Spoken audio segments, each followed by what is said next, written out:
We guide you through how to edit or undo reconciliation in QuickBooks Online. So the first thing you need to do is to log into your QuickBooks Online account and go to settings icon, then click chart of accounts.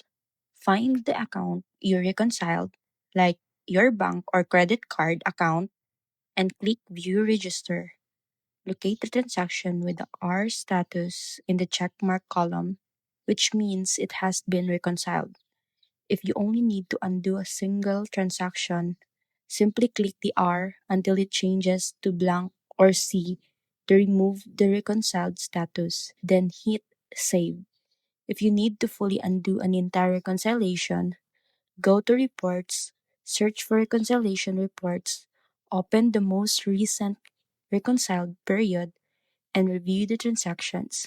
In QuickBooks Online Accounts version, you can go to Accounting, select Reconcile, choose the account, and click History by Account. Then select the specific reconciliation and choose Undo.